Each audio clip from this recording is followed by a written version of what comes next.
Buying a house is such an exciting time, and one of the most important steps in the real estate process after you get under contract is the inspection process. It's such an important piece to make sure you know what you're buying and what potential issues may arise after you finish that purchase. It's your negotiation time with your seller if you maintain that opportunity. Now, in today's crazy fast market, some people are only asking to terminate on inspection and removing the resolution and the inspection objection opportunities. But today I'm going to talk about what are the inspection termination, inspection objection, and inspection resolutions, and how do they relate in the Colorado State real estate contract to buy sell that changed in 2022. So stay tuned and let's get to it. Hey, Laura Gallant here with Mountain Prairie Living, empowered by ERA Shields, and welcome to my channel where I answer questions about the home buying and selling process and all the cool things there are to do here in Colorado Springs, because I absolutely love it here.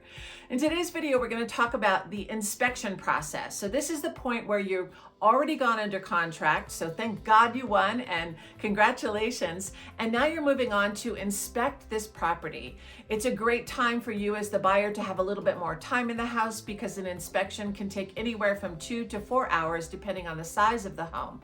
But let's talk about the points of timing when you are writing the contract for inspection termination, inspection objection, and inspection resolution, so that you fully understand how those play in the process of the contract and the transaction.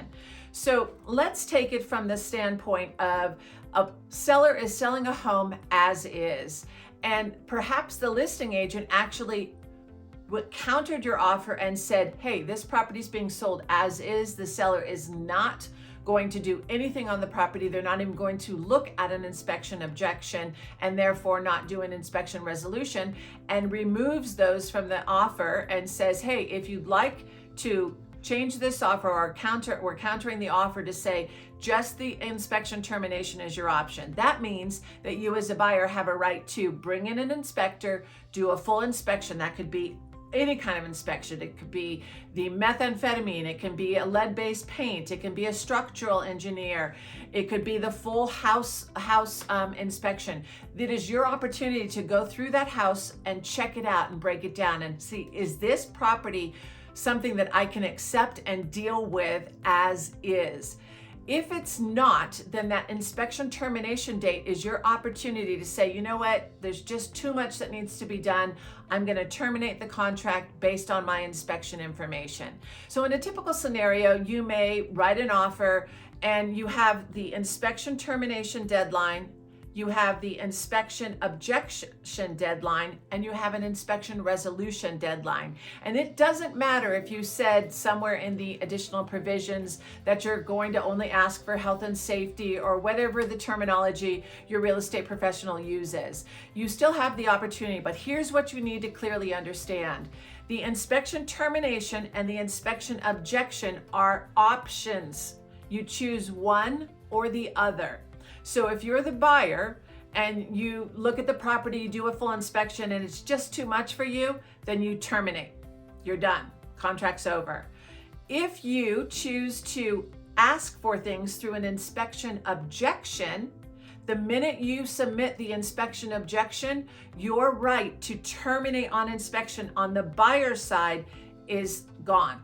So it's one or the other. So those dates should be the same on the contract. So you're making a decision. Am I going to accept the property and ask for a few things from the seller, or am I going to terminate because it's just too much? So you have now submitted an inspection objection. So this is a typical scenario.